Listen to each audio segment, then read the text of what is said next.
ಲಲಿತಾ ಪರಮೇಶ್ವರ ಪಾದಕ್ಕೆ ನಮಸ್ಕಾರವನ್ನ ಮಾಡ್ತಾ, ಗುರು ಹಿರಿಯರನ್ನ, ಆರಾಧ್ಯ ದೇವರನ್ನ ಮನಸ್ಸಲ್ಲಿ ಸ್ಮರಣೆಯನ್ನ ಮಾಡ್ತಾ ಇವತ್ತಿನ ತರಗತಿಯನ್ನ ಪ್ರಾರಂಭವನ್ನ ಮಾಡೋಣ. ಜಗನ್ಮಾತೆಯ ನಿತಂಬ ವೈಭವವನ್ನ ತಿಳ್ಕೋಣ. ನಿತಂಬ ವರ್ಣನೆ ತಿಳ್ಕೊಂತ ಹೋಗೋಣ. ಹೇಗೆ, ಏನು ನಿತಂಬ ವರ್ಣನೆ ಅಂದ್ರೆ ಅದನ್ನ ಯಾವ ರೀತಿ ಮಾಡ್ತಾರೆ ಅನ್ನೋದು ತುಂಬಾ ಇಂಪಾರ್ಟೆಂಟ್. ನೋಡಿ, ಲಲಿತಾ ಸಹಸ್ರನಾಮ ಸ್ತೋತ್ರದಲ್ಲಿ ವಾಗ್ಭವ ಕೂಟೈಕವಾದಂತಹ ಅಮ್ಮನವರ ಮುಖ ಪಂಕಜ ನೋಡಿ, ತಲೆಯಿಂದ ಕಂಠದ ತನಕ ಅದನ್ನ ಮಂತ್ರ ಶರೀರ ಅಂತ ಹೇಳಿದ್ರು ಶಂಕರಾಚಾರ್ಯರು. ಜಗನ್ಮಾತೆಯ ದೇಹ ಭಾಗವನ್ನ ಹೇಳ್ತಾ ಇದ್ದಾರೆ.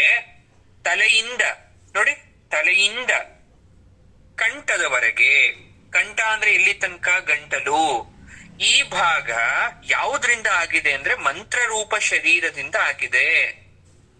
ಅದನ್ನ ನಾವು ಮಂತ್ರವಾಗ್ಭವ ಕೂಟ ಅಂತ ಕರಿತೀವಿ. ಯಾರಾಗಿರೋದು? ಜಗನ್ಮಾತೆ ಲಲಿತಾ ಪರಮೇಶ್ವರಿ. ಹಾಗಾದ್ರೆ ಯಾವ ಮಂತ್ರದಿಂದ ಆಗಿದೆ ಅಮ್ಮನವರ ಆ ಭಾಗ ಅಂದ್ರೆ 5 ಅಕ್ಷರಗಳಿಂದ ಆಗಿದೆ. ಕ ಎ ಈ ಲ ಹರೀಂ. ಈ 5 ಅಕ್ಷರಗಳ ಮಂತ್ರ ಶರೀರದಿಂದ ಅಮ್ಮನವರ ತಲೆಯಿಂದ ಕಂಠದ ತನಕ ದೇಹ ಭಾಗ ಆಯ್ತು. ಅರ್ಥ ಆಯ್ತಾ? ಇದನ್ನ ಲಲಿತಾ ಸಹಸ್ರನಾಮದಲ್ಲಿ ಹೇಳಿದ್ರು. ಆಮೇಲೆ ಕಾಮರಾಜ ಕೂಟ ಅಂತ ಹೇಳಿ ಹ ಸ ಕ ಹ ಲ ರೀಂ ಅಂತ ಹೇಳಿ ಅದು ಕಂಠದಿಂದ ಮಧ್ಯ ಸೊಂಟ ಅಂತ ಹೇಳಿದ್ರು. ಆಮೇಲೆ ಸ ಕ ಲ ಹರೀಂ ಅಂತ ಹೇಳಿ 4 ಅಕ್ಷರ ಹೇಳಿ ಸೊಂಟದಿಂದ ಪಾದ ತನಕ ಹೇಳಿದ್ರು. ಈ 3 ಮಂತ್ರ ಶರೀರ ರೂಪ ಅಮ್ಮನವ್ರದು ಅಂತ ಹೇಳಿದ್ರು.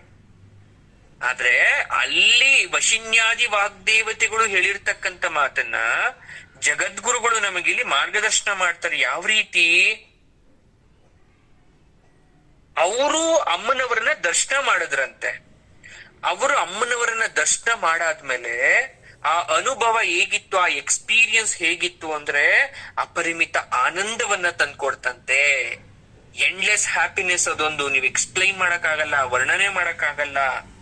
ನಾನಿಷ್ಟು ಆನಂದ ಪಡದ್ನಲ್ಲ, ಹಾಗಾದ್ರೆ ಎಲ್ಲ ಭೂಲೋಕವಾಸಿಗಳು ನನ್ನಂತೆ ಅಪರಿಮಿತವಾದ ಆನಂದವನ್ನ ಪಡಿಬೇಕು ಅನ್ನೋ ಅಯಾಚಿತ ಕರುಣೆಯಿಂದ, ದಯಾಪರತೆಯಿಂದ ನಮಗೆಲ್ಲ ಈ ರೀತಿಯಾಗಿ ದರ್ಶನ ಮಾಡಿಸ್ತಾ ಇದ್ದಾರೆ ಅಮ್ಮನವರನ್ನ. ಅವ್ರಿಲ್ಲ ಅಂದ್ರೆ ನಮ್ಗೆ ಈ ಭಾಗ್ಯ ದೊರಕ್ತಾ ಇರ್ಲಿಲ್ಲ. ಅದಕ್ಕೆ ಹೇಳ್ತಾರೆ, ಸದ್ಗುರುವಿನ ಹಿಂದೆ ಸರಿ, ಗುರು ನಿಮ್ಮನ್ನ ನರಕಕ್ಕೆ ಕರೆದ್ರು ಕೂಡ ಬರಲ್ಲ ಅಂದ್ರೆ ಯಾರು ಹಿಂದಕ್ಕೆ ಹೋಗ್ತಾರೋ, ಗುರು ಹಿಂದೆ ಹೋಗ್ತಾರೋ ಅವ್ರನ್ನ ನರಕಕ್ಕೆ ಪ್ರವೇಶ ಮಾಡ್ತಿದ್ರು ಕೂಡ ತಡೆದು ಬ್ರಹ್ಮಾದಿ ದೇವತೆಗಳು ಕೂಡ ಜಗನ್ಮಾತೆಯ ದರ್ಶನವನ್ನ ಮಾಡಿಸ್ತಾರಂತೆ. ಅದು ಗುರು ಮಹಿಮೆ. ಗುರು ತೋರಿದ ಹಾದಿಯಲ್ಲಿ ನೀ ನಡೆ, ನಿನಗೆ ದೊರಕುವುದು ಸಕಲವು ಅಂತ ಅದಕ್ಕೆ ಹೇಳಿದ್ರು ಪಂಡಿತರು, ಪಾಮರರೆಲ್ಲ. ಆ ಗುರುವನ್ನ ನಂಬಬೇಕದು. ಕಣ್ಣು ಮುಚ್ಚಿ ಯಾವಾಗ ಗುರು ಮಾತನ್ನ ನಂಬುತ್ತೀರಾ, ಅಪನಂಬಿಕೆ ಇಲ್ಲದೆ ಅವರ ಮಾತನ್ನ ಫಾಲೋ ಮಾಡ್ತೀರಾ, ಅವ್ರು ಹೇಳಿದ್ನ ಸರಿ ಅಂತ ನೀವು ಒಪ್ಪೋ ಮನಸ್ಥಿತಿ ಇರುತ್ತೆ ನಿಮ್ಮಲ್ಲಿ, ಅವಾಗ ಮಾತ್ರ ನಿಮ್ಗೇನಾದ್ರೂ ಮ್ಯಾಜಿಕ್ ಅಂತ ನೀವೇನ್ ಕರೀತೀರಾ, ಏನೋ ಗುರುಗಳೇ ಒಂದು ಮಾಯಾ ಆಯ್ತು ಅಂತ ಏನ್ ಕರೀತೀರಾ, ಅದಾಗಕ್ ಸಾಧ್ಯ. ತುಂಬಾ ಜನ ಇರ್ತಾರೆ, ತುಂಬಾ ಓದ್ಬಿಟ್ಟಿದೀನಿ, ತುಂಬಾ ತಿಳ್ಕೊಂಬಿಟ್ಟಿದೀನಿ ನಾನು, ನನ್ಗೆ ಯಾರು ಹೇಳೋ ಅವಶ್ಯಕತೆ ಇಲ್ಲ, I know very well. So ಹಾಗಾಗಿ ಇವ್ರು ಹೇಳಿದ್ನ ಫಾಲೋ ಮಾಡ್ಬೇಕು ಅಂತ ಏನಿಲ್ಲ ಅಂತ ಯೋಚನೆ ಮಾಡೋರು ಇರ್ತಾರೆ. ಇನ್ನು ಕೆಲವೊಬ್ರು ಹೇಳಿದಾರೆ, ಅದ್ ಕಷ್ಟ ಇದೆ, ಮಾಡಕ್ ಆಗುತ್ತೋ ಇಲ್ವೋ ನನಗ್ ಗೊತ್ತಿಲ್ಲ, ಯಾವತ್ತಾದ್ರೂ ಒಂದಿನ ಮಾಡಿದ್ರಾಯ್ತು ಅನ್ನೋರು ಇರ್ತಾರೆ, ಪೋಸ್ಟ್ಪೋನ್ ಮಾಡೋರು. ಇನ್ನು ಕೆಲವೊಬ್ರು ಇರ್ತಾರೆ, ನಾನು ನನ್ನ ಸರ್ವೀಸ್ ಅಲ್ಲಿ ಎಷ್ಟೆಷ್ಟೋ ಗುರುಗಳನ್ನ ನೋಡ್ಬಿಟ್ಟಿದೀನಿ, ಇವ್ರಿಗಿನ್ನ ದೊಡ್ಡ ಗುರುಗಳನ್ನ ನೋಡಿದ್ದೀನಿ, ಅವ್ರ ಹತ್ರ ಆಶೀರ್ವಾದ ತಗೊಂಡಿದ್ದೀನಿ, ಅವ್ರು ನನಗೆ ಮಂತ್ರಾಕ್ಷತೆಯನ್ನ ಕೊಟ್ಟಿದ್ದಾರೆ ಅಂದ್ಮೇಲೆ ಇವ್ರು ಹೇಳ್ತಕ್ಕಂಥದ್ದು ಅವ್ರಿಗಿಂತ ದೊಡ್ಡದೇನಿರಲ್ಲ ಬಿಡಿ. ಇನ್ನೂ ಕೆಲವೊಬ್ರು ಇರ್ತಾರೆ, ಅವರು ಬಾವಿಗೆ ಹಾರು ಅಂದ್ರು, ಸಮುದ್ರದಲ್ಲಿ ಈಜಾಡು ಅಂದ್ರು, ತಣ್ಣೀರ ಸ್ನಾನ ಮಾಡು ಅಂದ್ರು, ಬೆಂಕಿ ಮೇಲೆ ನಿಂತ್ಕೋ ಅಂದ್ರು. ಹೇಳ್ತಾ ಇದ್ದಾರೆ, ನನಗ್ ಬೇರೆ ದಾರಿ ಗೊತ್ತಿಲ್ಲ, ಬೇರೆ ಮಾರ್ಗ ಇಲ್ಲ, ನನ್ಗೆ ಯಾರೂ ಗೊತ್ತಿಲ್ಲ, ಗೊತ್ತಿರೋ ದೇವ್ರಷ್ಟೇ ಗುರುಗಳು ಅಂತ ಹೇಳ್ತಾ ಇದ್ದಾರೆ. ಈ ಗುರುವನ್ನ ನಾನ್ ಗುರುವಾಗಿ ಸ್ವೀಕರಿಸಿದೀನಿ, ನಾನ್ ಕಣ್ಮುಚ್ಚಿ ನಂಬ್ತಾ ಇದ್ದೇನೆ, ಅವ್ರು ಏನ್ ಹೇಳಿದ್ರು ನಾನ್ ಮಾಡ್ತೀನಿ ಅಂತ ಮಾಡೋರು ಇರ್ತಾರೆ. ಆದ್ರೆ ವಿಶೇಷ ಏನಂದ್ರೆ, ಅವ್ರಿಗೆ ಆ ರೀತಿ ನಂಬಿರ್ತಕ್ಕಂಥವ್ರಿಗೆ ದೊರೆಯೋ ಫಲ ನಿಧಾನ ಆದ್ರೂ ಅಪರಿಮಿತವಾದ ಆನಂದವನ್ನ ನೀಡುತ್ತೆ ಅಂತವ್ರಿಗೆ. ಅಪರಿಮಿತವಾದ ಆನಂದವನ್ನ ನೀಡ್ತದೆ. ಯಾರೋ ಶಂಕರಾಚಾರ್ಯರ ಹತ್ರ ಆಶೀರ್ವಾದ ತಗೊಳಕ್ಕೆ ಬಂದ್ರಂತೆ. ಗುರುಗಳೇ ನಮಸ್ತೆ, ನಂಗೆ ಆಶೀರ್ವಾದವನ್ನು ಮಾಡಿ. ಏನಪ್ಪ, ಏನ್ ಬೇಕಪ್ಪ, ನಿಂಗೆ ಏನ್ ಆಶೀರ್ವಾದ ಬೇಕು? ಎಲ್ರೂ ಹೇಳಿದ್ರು ನಿಮ್ ಬಗ್ಗೆ ತುಂಬಾ ದೊಡ್ಡ ಗುರುಗಳಂತೆ, ಚಿಕ್ಕ ವಯಸ್ಸಿಗೆ ಸನ್ಯಾಸತ್ವವನ್ನು ಸ್ವೀಕರಿಸಿದ್ರಂತೆ. ಆ ವ್ಯಕ್ತಿ ಆಶೀರ್ವಾದ ತಗೊಳಕ್ ಹೋದಾಗ ಬರೀ 17 ವರ್ಷ ಶಂಕರರಿಗೆ. ಇನ್ನೂ ಕೂಡ ಹಾಲು ಗೆನ್ನೆ ರೀತಿ ಇದ್ರು. ಪಕ್ಕದಲ್ಲಿ ಇವ್ರಿಗೆ ಹೇಳಿದ್ರು, ಏನು ಯಾರೋ ಗುರುಗಳ ಹತ್ರ ಕರ್ಕೊಂಡ್ ಬಂದಿದೀನಿ ಅನ್ಬಿಟ್ಟು ಈ ಬಾಲಕನ ಹತ್ರ ಕರ್ಕೊಂಡ್ ಬಂದಿದ್ಯಲ್ಲ, ಈ ಬಾಲಕ ಗುರುನ? ಇವ್ರು ನಂಗೆ ಆಶೀರ್ವಾದವನ್ನ ಮಾಡ್ತಾರ? ಅದಕ್ಕೆ ಅವ್ರಂದ್ರು, ಇಲ್ಲ, ಅವ್ರ ಬಾಲಕ ಅಂತ ನೋಡ್ಬೇಡಿ, ಅವ್ರೊಳಗಡೆ ಒಂದು ಶಕ್ತಿ ಇದೆ, ಸಾಧನೆಯನ್ನ ಮಾಡಿದ್ದಾರೆ, ಸಾಧನೆಗೆ ವಯಸ್ಸಿನ ಮಿತಿ ಇಲ್ಲ. 8ನೇ ವಯಸ್ಸಿಗೆ ಸನ್ಯಾಸತ್ವವನ್ನ ಸ್ವೀಕರಿಸ್ತಕ್ಕಂಥವ್ರು ತಾಯಿ ದೇಹವನ್ನ ಮನೋಗ್ನಿಯಿಂದ ತಾಯಿಯನ್ನ ಪ್ರಾರ್ಥನೆ ಮಾಡಿ ಅವರ ಸ್ವತಃ ಬೆಂಕಿಯನ್ನ ಇಡಬಾರ್ದು ಸನ್ಯಾಸತ್ವವನ್ನ ಸ್ವೀಕರಿಸಿದ ಮೇಲೆ ಅಂತ ಗೊತ್ತಾದ್ಮೇಲೆ ಕಾಮಾಗ್ನಿಯಿಂದ ಅವ್ರ ತಾಯಿ ದೇಹವನ್ನ ತಾಯಿ ಹತ್ರ ಪ್ರಾರ್ಥನೆ ಮಾಡಿ, ಪರಶಿವನ ಹತ್ರ ಪ್ರಾರ್ಥನೆ ಮಾಡಿ, ಯಾರೂ ಕೂಡ ಬೆಂಕಿಯನ್ನ ಕೊಡಲಾಗದೆ ಇದ್ದಾಗ ತಮ್ಮ ಪ್ರಕೋಪದಿಂದ ತಾಯಿಯ ದೇಹವನ್ನ ಸುಟ್ಟಂತವ್ರು ಅತಿ ಎಳೆ ವಯಸ್ಸಿಗೆ ಉಗ್ರವಾದ ದೇವಿಯನ್ನ ದರ್ಶನ ಮಾಡಿ ಆಕೆಯನ್ನ ಪ್ರಸನ್ನಗೊಳಿಸ್ತಕ್ಕಂಥವ್ರು. ಇವ್ರ ಬಗ್ಗೆ ಬಹಳವಾದಂತಹ ಅದ್ಭುತವಾದಂತ ವಿಚಾರ ಇದೆ, ಕೇಳಿ. ಕೇಳ ಹೇಳಿ. ಗುರುಗಳೇ, ಅತ್ಯಂತ ಶ್ರೀಮಂತವಾದ ವ್ಯಕ್ತಿ ನಾನು ಈ ಪಟ್ಟಣದಲ್ಲಿ. ಭಗವಂತ ನನಗೆಲ್ಲಾ ಕೊಟ್ಟ ಅನ್ನೋದಕ್ಕಿಂತ ನಾನ್ ತುಂಬಾ ಕಷ್ಟಪಟ್ಟು ಎಲ್ಲ ಸಂಪಾದನೆ ಮಾಡ್ಬಿಟ್ಟೆ. ಈಗ ಭಗವಂತನಿಗೆ ಹೊಟ್ಟೆ ಕಿಚ್ಚು ಬರೋಷ್ಟು ಹಣ ಆಸ್ತಿ ಇದೆ ನನ್ನ ಹತ್ರ.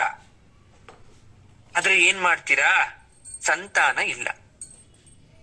ನನಗ್ ಸಂತಾನ ಬೇಕು ಅಂತ ಏನಿಲ್ಲ, ಇಲ್ದೇ ಇದ್ರೂ ಆಗುತ್ತೆ, ನನ್ನ ಹತ್ರ ಹಣ ಇದೆ. ಆದ್ರೆ ನನ್ನ ಪತ್ನಿಗೆ ಸಂತಾನದ ಹುಚ್ಚು. ಪ್ರತಿನಿತ್ಯ ಸಂತಾನಕ್ಕಾಗಿ ದೇವ್ರ ಪೂಜೆ, ನಾನಾ ರೀತಿಯಾದಂತಹ ಹರಕೆಗಳನ್ನ ಮಾಡ್ತಾ ಇರ್ತಾಳೆ. ಆದ್ರೆ ಅವಳಿಗೇನು ಮಕ್ಕಳ ಫಲ ದೊರಕಿಲ್ಲ. ನೀವು ಗುರುಗಳು ಅಂತ ಗೊತ್ತಾಯ್ತು, ದೇವ್ರ ವರ ಕೊಡದೇ ಇದ್ರು ಕೂಡ ನೀವು ಕೊಡ್ತೀರಾ ಅಂತ ಗೊತ್ತಾಯ್ತು. ನೀವೇನಾದ್ರೂ ಕೊಟ್ಟು ನಮಗೆ ಮಕ್ಕಳ ಭಾಗ್ಯವನ್ನ ಕರುಣಿಸುತ್ತಾದ್ರೆ, ಆಶೀರ್ವಾದ ಮಾಡೋದಾದ್ರೆ ನೀವ್ ಕೇಳಿದ್ ಮಾಡ್ಕೊಳ್ತೀನಿ. ಓಹ್, ಹೇಳಿದ್ ಮಾಡ್ಕೊಡ್ತ್ಯಾ? ನೀಗ್ ಸಂತಾನ ಫಲವನ್ನ ಕೊಟ್ರೆ? ಹೌದು. ಅಂದ್ರೆ ನೀನು ಸಂತಾನವನ್ನ ತೂಗಿ ಅಳೆದು ಲೆಕ್ಕಾಚಾರವನ್ನ ಹಾಕಿ ವ್ಯವಹಾರದ ರೂಪದಲ್ಲಿ ಪಡಿಬೇಕು ಅಂತಿದ್ಯಾ, ಉತ್ತಮ ರೀತಿಯಲ್ಲ. ಅಂದ್ರೆ ನಿನಗ್ ಹುಟ್ಟಕ್ಕಂತ ಮುಂದಿನ ಮಗು ಕೂಡ ನಿನ್ನಷ್ಟೇ ವ್ಯವಹಾರಸ್ಥ ಆಗಿರ್ಬೇಕು, ನಿನ್ನಷ್ಟೇ ಅಲ್ಪ ಬುದ್ಧಿ ಉಳ್ಳವನಾಗಿರ್ಬೇಕು. ಧನ, ಧಾನ್ಯ, ಐಶ್ವರ್ಯ ಅಂತಕ್ಕಂಥ ಲೋಭಾಪೇಕ್ಷೆ ಆಗಿರ್ಬೇಕಾ? ಅದೆಲ್ಲ ಏನೋ ಗೊತ್ತಿಲ್ಲ ಗುರುಗಳೇ, ಮಗು ಬೇಕು. ಸರಿ, ನಾನೊಂದು ಮಂತ್ರ ಹೇಳ್ತೀನಿ. ಆ ಮಂತ್ರವನ್ನ ನೀನು ನಿಷ್ಠಾವಂತನಾಗಿ ಹೇಳು. ಒಂದು 21 ದಿವಸ ಹೇಳು. ನಂಬಿಕೆಯಿಂದ ಹೇಳು, ಆಗುತ್ತೆ.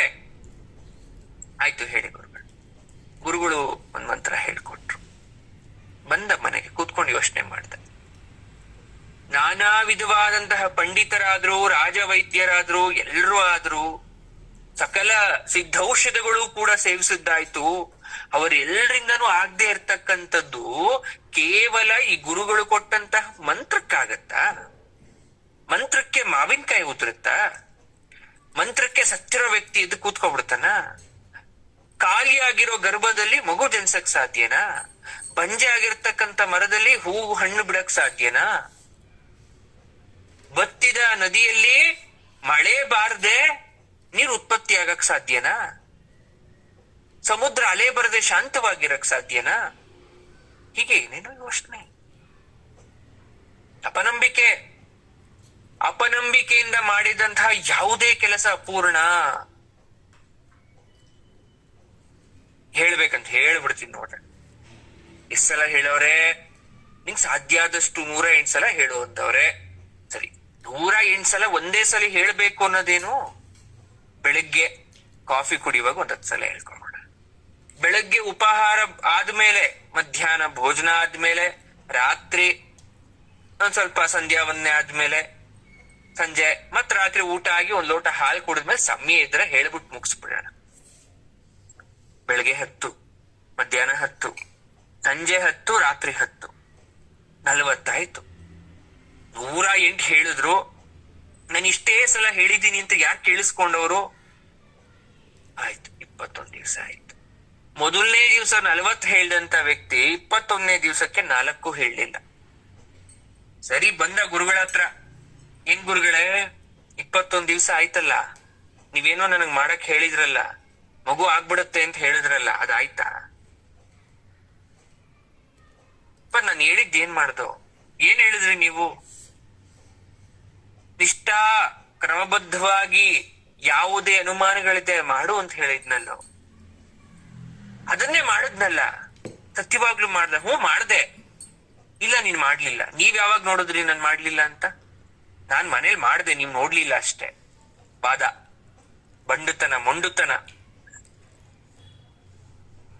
ಆಗ ಶಂಕರರು ನಕ್ಕೆ ಹೇಳ್ತಾರೆ, ಸರಿ ಆಯ್ತು, ನಾನು ಹೇಳಿದ್ದು ನೀನ್ ಮಾಡಿದ್ಯಾ, ನಿನ್ ಮಕ್ಕಳ ಫಲ ದೊರಕಲಿಲ್ಲ. ಹಾಗಾದ್ರೆ ನನ್ನ ಕರ್ಮ ಫಲವೋ, ಮಂತ್ರ ಕೊಟ್ಟಂತಹ ನನ್ನ ಕರ್ಮ ಫಲವೋ, ಮಂತ್ರ ತಗೊಂಡು ಹೇಳ್ದಂತ ನಿನ್ನ ಕರ್ಮ ಫಲವೋ, ಯಾರ್ದೋ ಒಬ್ರದ್ ಕರ್ಮ ಫಲ ಕೆಟ್ಟಿತ್ತು, ಅದಕ್ಕೆ ಆಗ್ಲಿಲ್ಲ ಕಣಪ್ಪ. ಹಂಗಾದ್ರೆ ಒಪ್ಕೊಂತಿರೋ ನೀವು ನಾಟಕ ಆಡ್ತಾ ಇದ್ದೀರಾ ಅಂತ? ನಿಮ್ ಮಂತ್ರಕ್ ಮಾವಿನಕಾಯಿ ಉದ್ರಲ್ಲ ಅನ್ನೋದ್ಕ ಗೊತ್ತಾಯ್ತಾ? ಅಲ್ಲ, ಮಂತ್ರಕ್ ಮಾವಿನಕಾಯಿ ಉದ್ರುತ್ತೋ ಇಲ್ವೋ ನನಗ್ ಗೊತ್ತಿಲ್ಲ, ಆದ್ರೆ ನಿನ್ನ ಮೂಡದೆಯೇ ನಿನ್ ಗರ್ವಿಗೆ ಬರ್ಲಿಲ್ವಲ್ಲೋ ಕಂದ. ಮನೆಗ್ ಹೋಗ್ ನೋಡು. ಮನೆಗ್ ಬಂದ, ಏನು ಹಣ ಆಸ್ತಿ ಎಲ್ಲ ಹಾಗೆ ಇದೆ, ಹೆಂಡತಿನ ಕರ್ದ, ಎಲ್ಲ ಬಂಗಾರ ಒಡವೆ ಎಲ್ಲ ಇದ್ಯಾ ಸರಿಯಾಗಿ? ಎಲ್ಲ ಸರಿಯಾಗಿದೆ. ಹಬ್ಬ, ಸತ್ಯ, ಬದುಕು ಜೀವ. ಹೆಂಡತಿ ಹೇಳಿದ್ಲು, ಒಂದು ಶುಭ ಸುದ್ದಿ. ಏನು ಶುಭ ಸುದ್ದಿ? ನಾನು ತಾಯಿ ಆಗ್ತಾ ಇದ್ದೀನಿ. ಖುಷಿಯಾಗೋಯ್ತು. ಅರೆ, ಇದೇನಿದು? 21 ದಿವಸ ಶ್ಲೋಕ ಹೇಳು ಅಂದಿದ್ರು, ಏನೋ ಅರ್ಧಂಬರ್ಧ ಹೇಳ್ದೆ, ನಿಜವಾಗ್ಲೂ ಹೆಂಡತಿ ತಾಯಿ ಆಗ್ಬಿಟ್ಲ. ಹಂಗಾದ್ರೆ ಶಕ್ತಿನ, ಗುರುಗಳ ಶಕ್ತಿನ? ಏನಿಲ್ಲ. ಕೊಂಬೆ ಮೇಲೆ ಹಕ್ಕಿ ಕೂರೋದಕ್ಕೂ ಇನ್ನೊಬ್ಬ ಯಾರೋ ಕಲ್ಲೊಡಿಯೋದಕ್ಕೂ ಸರಿ ಹೋಯ್ತು ಅಷ್ಟೇ. ಹಣ್ಣು ಬೀಳೋದಕ್ಕೂ ಒಂದೇ ಆಗಿರ್ಬೋದಲ್ಲ. ಇರ್ಲಿ ಬಿಡು, ಆಯ್ತು. 1 ತಿಂಗಳಾಯ್ತು, 2 ತಿಂಗಳಾಯ್ತು, 3 ತಿಂಗಳಾಯ್ತು, 4 ತಿಂಗಳಾಯ್ತು, ನವಮಾಸಗಳು ತುಂಬತಕ್ಕಂತ ಹೊತ್ತು ಬಂತು. ನವಮಾಸಗಳು ತುಂಬಿ ಬರ್ಬೇಕಾದ್ರೆ ಆ ತಾಯಿಗೆ ಪ್ರಸವ ವೇದನೆ, ಬಹಳ ಗಾಬರಿ. ಎಲ್ಲ ಪಂಡಿತರು ಬಂದು ನೋಡ್ತಾ ಇದ್ದಾರೆ, ಹೆಣ್ಮಕ್ಳೆಲ್ಲ ಬಂದಿದ್ದಾರೆ. ಮಗು ಹುಡ್ತು, ಗಂಡು ಮಗು ಹುಡ್ತು. ಬಹಳ ಸಂತೋಷ ಆಗೋಯ್ತು ವ್ಯಾಪಾರಿಗೆ. ಗಂಡ್ಮಗು ಆಗೋಯ್ತಲ್ಲ, ಇಲ್ಲಿ ನನ್ ಮಗು ತನ್ನ ಕೈ ಕೊಡ್ತಾರೆ ಅಂತ ಕಾಯ್ತಾ ಇದ್ದಾನೆ. ಮಗುವನ್ನ ತಂದು ಕೈ ಕೊಟ್ರು, ಆದ್ರೆ ಆ ಮಗುವಿನಲ್ಲಿ ಪ್ರಾಣ ಇರ್ಲಿಲ್ಲ, ಸತ್ತೋಗಿತ್ತು ಮಗು ಹುಟ್ಟಿದ ತಕ್ಷಣ. ದುಃಖ ಆಗೋಯ್ತು. ಅದೆಷ್ಟೋ ವರ್ಷಗಳ ನಂತರ ಮಗು ನೋಡ್ತಕ್ಕಂತ ಆಸೆ, ಮಗು ಹುಡ್ತಲ್ಲ ಅಂತಕ್ಕಂತ ಸಂತೋಷ ಮಗು ಹುಟ್ಟಿದ ತಕ್ಷಣ ಹೋಯ್ತಲ್ಲ ಅಂತ ಆಗ ಅಳಕ್ ಶುರು ಮಾಡ್ತಾನೆ. ದೇವ್ರನ್ನ ಕೇಳ್ಕೊಂತಾನೆ, ಯಾಕಪ್ಪ ದೇವ್ರೇ ನಿನ್ ಕಣ್ಣಿಲ್ವಾ? ಈ ಮಗುನ್ ಸಾಯಿಸ್ತಲ್ಲ ನೀನು, ನಿಜವಾಗ್ಲೂ ದೇವರೇನಾ? ಕೇಳಲಿಕ್ ಶುರು ಮಾಡ್ದ. ಕೋಪ ಬಂತು, ಏನೋ ಬೇಸರ ಆಯ್ತು. ಬಂದ ಗುರುಗಳ ಹತ್ರ ಶಂಕರವ್ರು ನಕ್ ಹೇಳ್ತಾರೆ, ಏನಪ್ಪಾ ಏನಾಯ್ತು, ಯಾಕೆ ಬಂದೆ? ಏನಿಲ್ಲ, ನೀವ್ ಹೇಳಿದ ಮಂತ್ರ ಹೇಳಿದ್ಮೇಲೆ ನನ್ ಹೆಂಡತಿ ಗರ್ಭಿಣಿ ಆದ್ಲು, ಮಗುನು ಆಯ್ತು, ಮಗು ಹುಟ್ಟಿ ಸತ್ತೋಯ್ತು, ನಾನು ಏನ್ ಪಾಪ ಮಾಡಿದ್ದೆ? ಆಗ ಶಂಕರರು ಹೇಳ್ತಾರೆ, ನೀನು ಎಷ್ಟ್ರ ಮಟ್ಟಿಗೆ ಭಗವಂತನಿಗೆ ನೀನು ಸಮರ್ಪಣೆಯನ್ನ ಮಾಡಿರ್ತೀಯ, ಅಷ್ಟೇ ಫಲವನ್ನ ನಿನಗೆ ಭಗವಂತ ಕೊಡ್ತಾನೆ ಹೊರ್ತು ಅದರ ಮೇಲೆ ಒಂದಿಷ್ಟು ಹೆಚ್ಚಿಗೆನ ಕೊಡಲ್ಲ. ಅಂಗಡಿಗೆ ಹೋಗಿ ನೀನು 10 ನಾಣ್ಯವನ್ನ ಕೊಟ್ಟು ಏನಾದ್ರೂ ಖರೀದಿಸ್ಬೇಕಾದ್ರೆ 10 ನಾಣ್ಯದ ಪದಾರ್ಥವನ್ನಷ್ಟೇ ನೀನು ಕೊಡ್ತಾರೆ ಹೊರ್ತು ಅಂಗಡಿ ತುಂಬಾ ನಿನಗೆ ಬೇಕಾದುದನ್ನ ಕೊಡಲ್ಲ. ಹಾಗೆ ನಾ ಹೇಳಿದ ಮಂತ್ರವನ್ನ ನೀನು ಕ್ರಮಬದ್ಧವಾಗಿ ಮಾಡದೆ ಅರ್ಧ ಅಪೂರ್ಣವಾಗಿ ಮಾಡಿದ್ದೆ, ಆದ್ರಿಂದ ಭಗವಂತ ಕೊಟ್ಟ ಫಲ ಅದನ್ನ ಪೂರ್ತಿಯಾಗಿ ಕೊಡ್ಲಿಲ್ಲ, ಅದ್ ಹಾಗೆ ಕಿತ್ಕೊಂಡ. ಇದು ನಿನ್ನ ಕರ್ಮ ಫಲ ಅಂತ ಶಂಕರರು ಹೇಳ್ತಾರೆ. ದಾನೋದಿ ಆಗೋಯ್ತು ಅವನಿಗೆ. ಓಡೋಗಿ ಗುರುಗಳ ಪಾದವನ್ನ ಹಿಡ್ಕೊಂಡ. ನಿಮ್ಮ ಮಾತನ್ನ ನಾನು ಕೇಳಲಿಲ್ಲ ಗುರುಗಳೇ, ಅಪನಂಬಿಕೆ ನಿಮ್ಮ ಮಾತಲ್ಲಿ, ತಾತ್ಸಾರ ಮನೋಭಾವ, ನನ್ಗೆಲ್ಲ ಗೊತ್ತು ಅನ್ನೋ ಮನೋಭಾವ, ಹಣ ಇದೆ ಅಂತಕ್ಕಂಥ ಮನೋಭಾವ. ಎಷ್ಟು ಹಣ ಇದ್ರೇನ್ ಬಂತು, ಸಮಯಕ್ಕೆ ಸರಿಯಾದ ಮಾರ್ಗದರ್ಶನ ಇಲ್ಲ ಅಂದ್ರೆ.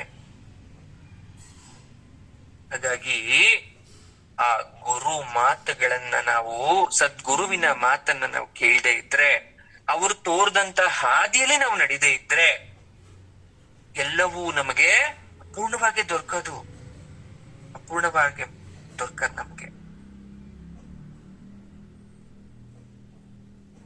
ಇದ್ ಯಾಕೆ ಬಂತು ಅಂದ್ರೆ, ಇಲ್ಲೊಂದ್ ಮಾತ್ ಬಂತು, ಸದ್ಗುರುವಿನ ಹಿಂದೆ ನರಕಕ್ಕಾದ್ರೂ ಸರಿ ನಡೆದು ಹೋಗ್ಬಿಡ್ ನೀನು. ನರ್ಕಕ್ ಹೋಗ್ಬೇಕಾದ್ರೆ ಬ್ರಹ್ಮಾದಿ ದೇವತೆಗಳು ಬಂದು ಕರ್ಕೊಂಡೋಗಿ ತಾಯಿ ದರ್ಶನ ಮಾಡಿಸ್ತಾರೆ. ಅದು ಪರಮ ಗುರುವಿನ ಜೊತೆ ಇರೋದ್ರಿಂದ ಸಾಧ್ಯ ಅಲ್ವಾ? ಆ ಗುರುಗಳಿಂದ ನಮಗೂ ಆ ಭಾಗ್ಯ ಸಿಕ್ತಲ್ಲಪ್ಪ ಅನ್ಬೇಕೆ ಹೊರತು ನಾನ್ ಮಾಡಿದ ಪುಣ್ಯದಿಂದ ಅಲ್ಲ. ಹಾಗೇನೆ ನಾವಿವತ್ತು ಶ್ಲೋಕದ ರೂಪದಲ್ಲಿ ಮೆಟ್ಲು ಹತ್ಕೊಂಡು ಹೋಗ್ತಾ ಇದ್ದೀವಿ. ಸ್ಟೆಪ್ಸು 1, 2, 3, 4 ಎಷ್ಟೆಷ್ಟೇ ಮೆಟ್ಲು ಇದಿರೋ ನನಗಂತೂ ಗೊತ್ತಿಲ್ಲ. ಹಿಂದೆ ತಿರುಗ್ ನೋಡಿ, ಆ ಮೆಟ್ಲು ತುಂಬಾ ಕೆಳಗಡೆ ಇರ್ಬೋದು, ಇನ್ನೂ ಸ್ವಲ್ಪ ಮೇಲೆ ಹತ್ತೋದಿರ್ಬೋದು. ಇಷ್ಟ ಎತ್ತರಕ್ ಬಂದು ಕೈ ಬಿಡೋದ್ ಮಾಡ್ಬೇಡಿ. ಬಿದ್ದೋಗ್ಬಿಡ್ತೀರಾ. ಬಿದ್ದೋದ್ರೆ ಮತ್ ಹತ್ತಕ್ಕಾಗಲ್ಲ, ಮತ್ ಇನ್ನೊಂದ್ ಜನ್ಮ ಬೇಕು. ಈ ಜನ್ಮದಲ್ಲಿ ಹತ್ತು ಬಿಡೋಣ ಸಾಕು. ಮತ್ ಹಿಂದೆ ತಿರುಗೇ ನೋಡೋದ್ ಬೇಡ. ತಾಯಿಯ ಮಂತ್ರ ಶರೀರ ರೂಪದ ವರ್ಣನೆ ಮಾಡ್ಬೇಕಾದ್ರೆ ಪರಮ ಗುರುವಿನ ಪಾದಸ್ಪರ್ಶದ ಜೊತೆಗೆ ಅವರ ಕೃಪೆ ಕೂಡ ಆಗಬೇಕಂತೆ.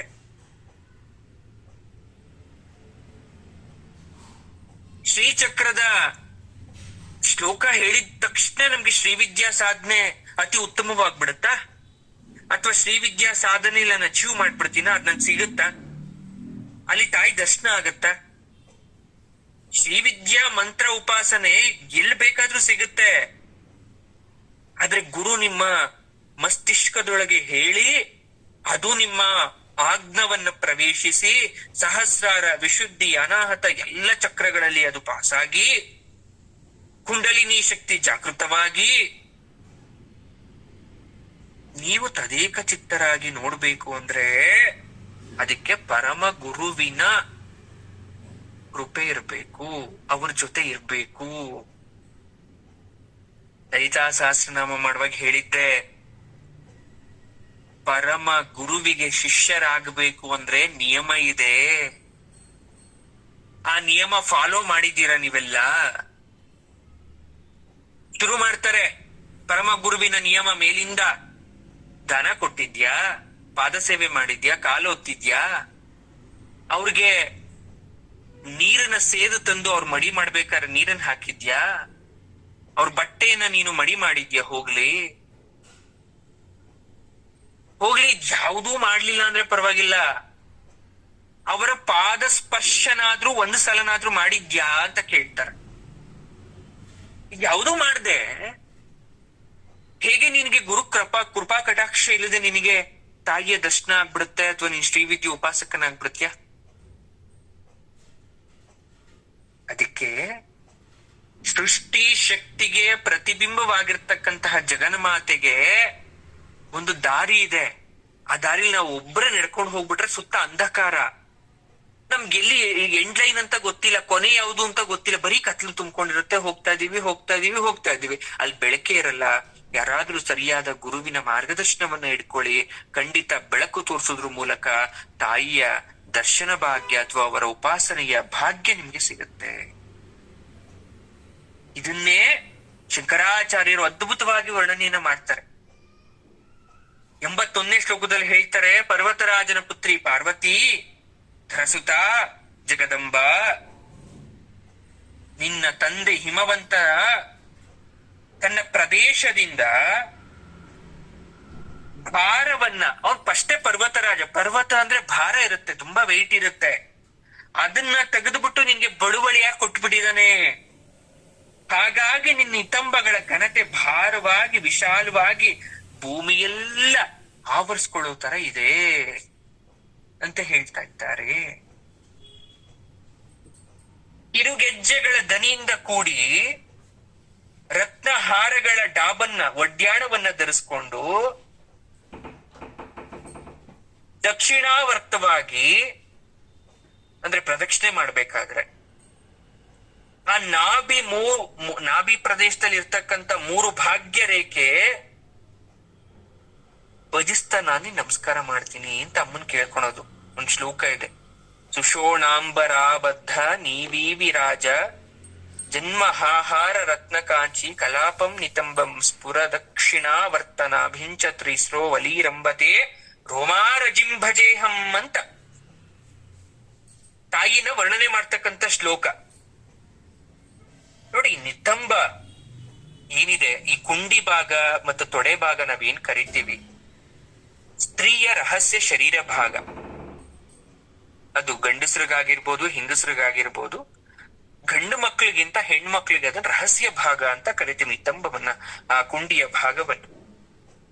ಇದನ್ನ ವರ್ಣಿಸ್ಬೇಕಾದ್ರೆ, ಇದ್ರ ಬಗ್ಗೆ ಎಕ್ಸ್ಪ್ಲೈನ್ ಮಾಡ್ಬೇಕಾದ್ರೆ 5 ಜನರಿಗೆ ಯೋಗ್ಯತೆ ಇದೆ ಅಂತ ಹೇಳ್ತಾರೆ. ಯಾರಿಗೆ ಸಾಹಸದ ಬಗ್ಗೆ ಗೊತ್ತಿದೆ, ಯಾರಿಗೆ ಚಾಕಚಕ್ಯತೆ ಬಗ್ಗೆ ಗೊತ್ತಿದೆ, ಯಾರಲ್ಲಿ ನಿಷ್ಕಪಟತ್ವ ಇರುತ್ತೆ, ಯಾರಿಗೆ ಯೋಗ ಇರುತ್ತೆ, ಅವರು ಮಾತ್ರ ಇದನ್ನ ವರ್ಣಿಸಕ್ಕೆ ಸಾಧ್ಯ. ಹಾಗಾದ್ರೆ ಹೇಗೆ, ಯಾರೆಲ್ಲ ವರ್ಣಿಸ್ಬೋದು? ಸಣ್ಣ ಬಾಲಕನಾದ ಶಿಶು ತಾಯಿ ನಿತುಂಬದ ಬಗ್ಗೆ ಮಾತಾಡ್ಬೋದು. ಜಿತೇಂದ್ರಿಯನಾದಂತಹ ಮಹಾಯೋಗೀಶ್ವರನಾದಂತಹ ಭಕ್ತ ಅದ್ರ ಬಗ್ಗೆ ಮಾತಾಡ್ಬೋದು. ಅವ್ನ್ ಜಿತೇಂದ್ರಿಯ ಅಂದ್ರೆ ಎಲ್ಲ ಇಂದ್ರಿಯಗಳನ್ನ ತೊಡೆದಿರ್ಬೇಕು, ಅವ್ನ ಕಾಮಾಸಕ್ತಿಗಳೇ ಇರಬಾರ್ದು, ಆ ಭಕ್ತ ಮಾತಾಡ್ಬೋದು.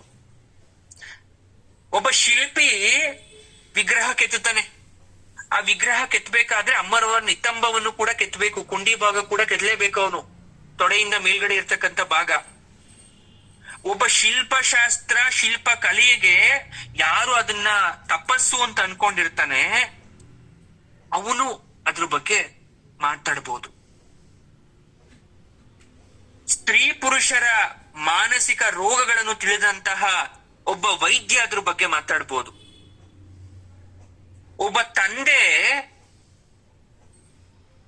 ಕಷ್ಟದ ಸಂದರ್ಭದಲ್ಲಿ ತನ್ನ ಮಗಳ ನಿತುಂಬದ ಬಗ್ಗೆ ಮಾತಾಡ್ಬೋದು. ತನ್ನ ಅರ್ಧ ಶರೀರದಲ್ಲಿ ಅರ್ಧಾಂಗಿಯನ್ನ ನಿಲ್ಲಿಸಿ ಸ್ತ್ರೀ ಸ್ವರೂಪಕ್ಕೆ, ಸೌಂದರ್ಯಕ್ಕೆ, ಪಾತಿವ್ರತಕ್ಕೆ, ಸರ್ವ ಮಂಗಳ ಶಕ್ತಿ ಸ್ವರೂಪಕ್ಕೆ ಒಂದು ಅರ್ಥವನ್ನ ಕೊಟ್ಟಂತಹ ಪರಮೇಶ್ವರನ ಸ್ವರೂಪರಾದಂತಹ ಯಾವುದೇ ಗಂಡ ತನ್ನ ಹೆಂಡತಿಯ ನಿತಂಬದ ಬಗ್ಗೆ ಮಾತಾಡ್ಬೋದು. ಇವರಿಗ್ ಮಾತ್ರ ಅರ್ಹತೆ ಇರೋದು. ನಮ್ಮ ಶಂಕರರಿಗೆ ಏನಿತ್ತು ಹಾಗಾದ್ರೆ? ಇದನ್ನ ಶ್ಲೋಕ ಬರೆದ್ರಲ್ಲ, ಹೇಗಿತ್ತು? ಆದಿಶಂಕರಾಚಾರ್ಯರು ಶಿಶುವ ರೂಪದಲ್ಲಿದ್ರು, ಮಹಾಶಿಲ್ಪಿ ರೂಪದಲ್ಲಿದ್ರು, ಪರಮಹಂಸ ಪರಿವ್ರಾಜಕಾಚಾರ್ಯನಾಗಿದ್ರು, ಎಲ್ಲ ಜಿತೇಂದ್ರಿಯವನ್ನ ತೊರೆದಿದ್ರು. ಇಷ್ಟು ಗುಣಗಳು ಇರೋದ್ರಿಂದ ಜಗನ್ಮಾತೆಯ ನಿತಂಬದ ವರ್ಣನೆ ಮಾಡ್ತಾ ಇದ್ದಾರೆ. ಇದನ್ನ ನಾವು ಪಡೆಯೋ ಭಾಗ್ಯ, ಕೇಳೋ ಭಾಗ್ಯ ನೋಡಿ. ಆ ದೇವಿಯ ಸರ್ವಾಂಗಗಳನ್ನ ಅರ್ಥ ಮಾಡ್ಕೊಳೋದು ಅಂದ್ರೇನು, ಆ ಸರ್ವಾಂಗಗಳ ಬಗ್ಗೆ ನಾವು ಕೇಳೋದು ಅಂದ್ರೇನು. ನಮ್ಗೆಲ್ಲೂ ಇಲ್ಲಿ ಕಿವಿ ಮುಚ್ಕೋಬೇಕು ಅಂತ ಅನಿಸ್ತಿಲ್ಲ, ಯಾವುದು ಅಸಹ್ಯಕರವಾದ ಪ್ರಯೋಗವಂತೂ ನಮ್ಗಲ್ಲಿ ಕೇಳಿಸ್ತಾ ಇಲ್ಲ. ನೋಡೋ ದೃಷ್ಟಿಕೋನ, ಕೇಳೋ ಮನಸ್ಥಿತಿ ಸರಿ ಇದ್ರೆ ಜಗತ್ತೇ ಸುಂದರವಾಗಿ ಕಾಣಿಸುತ್ತೆ. ಯಾಕಂದ್ರೆ ನಾವು ಆರಾಧಿಸ್ತಾ ಇದ್ದೀವಿ, ಅವಳು ತಾಯಿ ಅಂತ ಕರೀತಾ ಇದ್ದೀವಿ, ಪ್ರಕೃತಿ ಮಾತೆ ಅಂತ ಕರೀತಾ ಇದ್ದೀವಿ. ನಮ್ಮ ಕಣ್ಣಿಗೆ ಆಕೆ ಜಗನ್ಮಾತೆ, ಇನ್ಯಾವ ಭಾವನೆ ಕೂಡ ಬರೋದಿಲ್ಲ. ಈ ಪರ್ವತ ಹೇಗಪ್ಪ ಭೂಮಿ ಮೇಲೆ ನಿಂತಿದೆ? ಈ ಭೂಮಿ ಹೇಗಪ್ಪ ಎತ್ ನಿಂತ್ಕೊಂಡಿದೆ? ಅದೇ ಹೆಂಗಪ್ಪ ಸಮುದ್ರ ಅಲ್ಲೇ ನಿಂತಿದೆ? ಅಲ್ಲಿರೋ ನೀರಲ್ಲಿ ಯಾಕೆ ಉಪ್ಪಿಟ್ಟು ಮುಂದಕ್ಕೆ ಬರ್ತಾ ಇಲ್ಲ? ಯಾಕೆ ಕರ್ಕೊಂಡ್ ಬರ್ತಾ ಇಲ್ಲ ಅದು? ಈಗೆಲ್ಲ ಆಲೋಚನೆ ಬರುತ್ತಲ್ವಾ?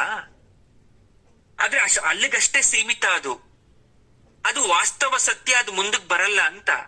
ಹಾಗೇನೆ ಆ ತಾಯಿಯ ಮೇಲೆ ನಮ್ಗಿರ್ತಕ್ಕಂತ ಗೌರವ ಅದು ವಾಸ್ತವ ಸತ್ಯ. ಆ ರೀತಿ ಕೆಟ್ಟ ಭಾವನೆ ಯಾವತ್ತೂ ಬರಲ್ಲ ನಮ್ಗೆ. ಹಿಮವಂತನ ಮಗಳಾದ ಆ ಪಾರ್ವತಿಯನ್ನ ತನ್ನ ತಂದೆ ಹೇಳ್ತಾ ಇರೋ ಮಾತಿದು. ಅಂದ್ರೆ ಹೇಳಿದ್ದು ಶಂಕರಾಚಾರ್ಯರು ಹೇಳ್ತಾರೆ, ಫಸ್ಟೇ ಪರ್ವತರಾಜನ ಮಗಳು ನೀನು, ಆ ಭಾರ ತಂದು ಕೊಟ್ಬಿಟ್ಟಿದ್ದಾನಲ್ಲಮ್ಮ ನೀನು ನಿತಂಬಕ್ಕೆ. ಪಾಪ ನಿಂತಿದ್ಯಾ, ಎಷ್ಟು ಭಾರ ಹೊತ್ಕೊಂಡ್ ನಿಂತಿದ್ಯಾ ನೀನು. ಆ ಪರ್ವತ ತರ ಇದೆ. ಅದರರ್ಥ ಪ್ರಕೃತಿಯನ್ನ ನೀನು ಸಮದೂಗಿಸ್ತಾ ಇದ್ಯಾ ಅಷ್ಟು ಭಾರವನ್ನ ಹೊತ್ಕೊಂಡು. ಯಾರಾದ್ರೂ ದಪ್ಪ ಇದ್ರೆ ಬಹಳ ದಪ್ಪಕ್ಕಿದ್ಯಾ ಅಂತ ಅವರ ಮನಸ್ಸನ್ನ ನೋಯಿಸ್ತೀವಿ, ಅಥವಾ ಬೇರೆ ರೀತಿಯಲ್ಲಿ ಮಾಡ್ತೀವಿ, ಅಥವಾ ಸಣ್ಣ ಆಗ್ಬೇಕು ಅಂತ ಅನ್ಕೊಂತೀವಿ.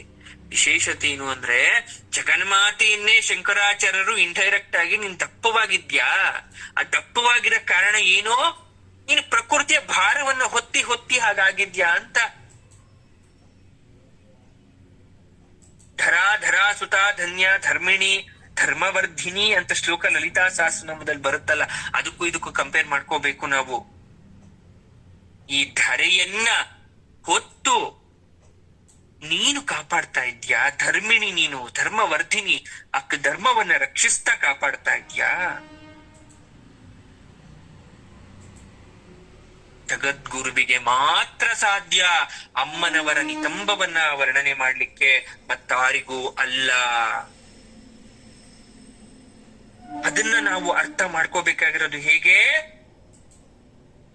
ಅದೇ ರೀತಿಯಲ್ಲಿ ತೊಡೆಯ ಮೇಲ್ಭಾಗ ಇರ್ತಕ್ಕಂತ ಅಷ್ಟೂ ಪ್ರದೇಶವನ್ನ ಪರ್ವತ ರೀತಿಯಲ್ಲಿ ಅವರು ವಿಸ್ತಾರವಾದ ಮೈದಾನ ತರ ಅಂತ ಅನ್ಕೊಂಡ್ರು. ಒಂದು ಪರ್ವತ, ಒಂದು ವಿಸ್ತಾರವಾದ ಮೈದಾನ, ಸ್ತ್ರೀಯ ರಹಸ್ಯ ಶರೀರ ಭಾಗ, ಅದನ್ನ ಅವರು ಅರ್ಥ ಮಾಡ್ಕೊಂಡ್ರು. ಇದನ್ನ ಹೇಗ್ ಬಂತು? ತಂದೆ ಮನೆಯಿಂದ ಬಳುವಳಿ ಬಂತು. ತಂದೆ ಮನೆಯಿಂದ ಬಳುವಳಿನ ಕೊಡ್ಬೇಕಾದ್ರೆ ವಜ್ರ ವೈಡ್ಯೂರಿ ಎಲ್ಲ ಕೊಡ್ತಾರೆ, ಅಥವಾ ಅವ್ರಿಗೆ ಏನ್ ಸಾಧ್ಯನೋ ಅದನ್ನೆಲ್ಲ ಉಡುಗೊರೆಯಾಗಿ ಕೊಡ್ತಾರೆ, ಪ್ರೀತಿಯಿಂದ ಕೊಡ್ತಾರೆ.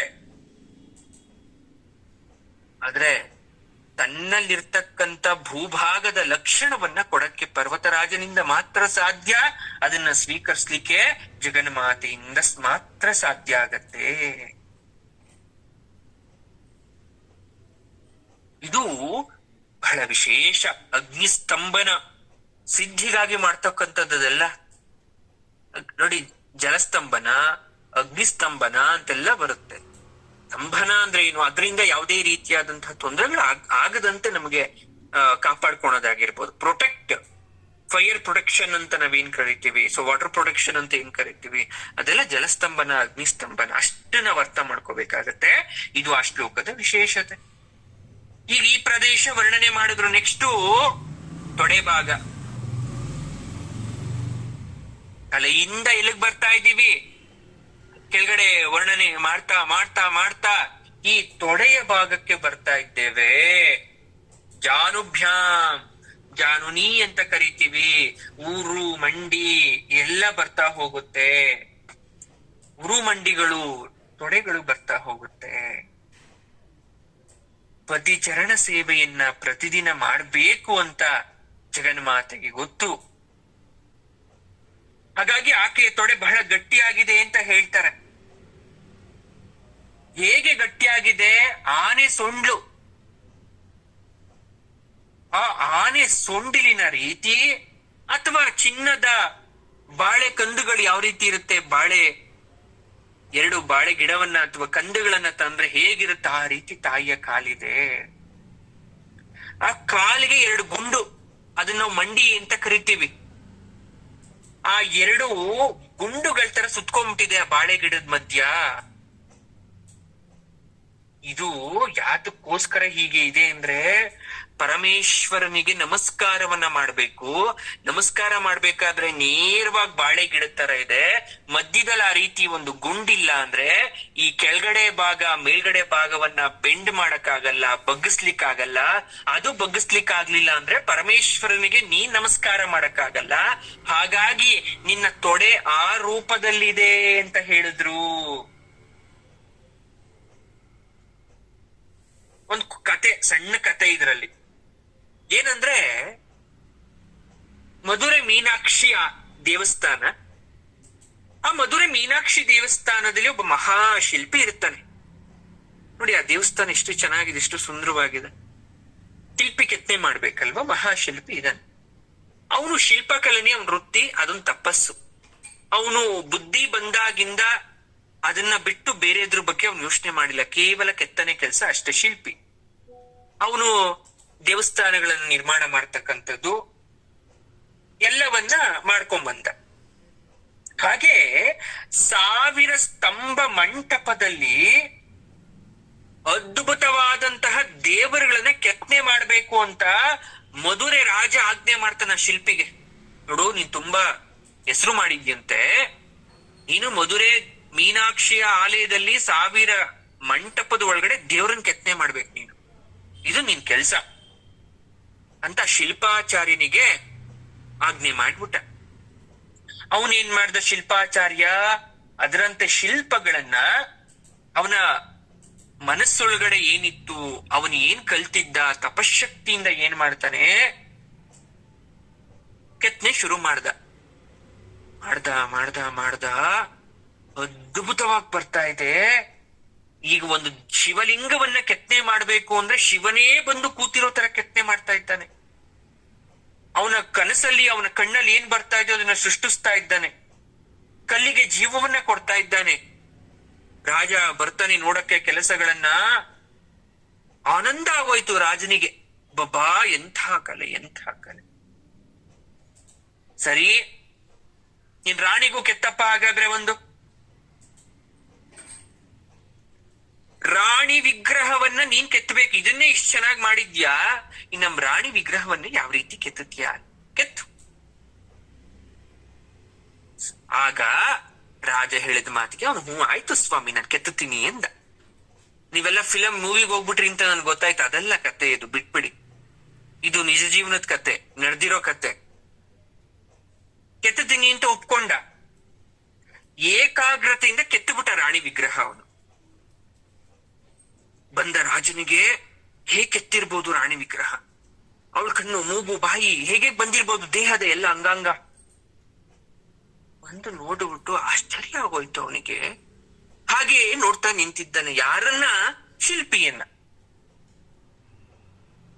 1 ನಿಮಿಷ ನೋಡಿ ಕೋಪ ಬಂದ್ಬಿಡ್ತು ರಾಜನಿಗೆ.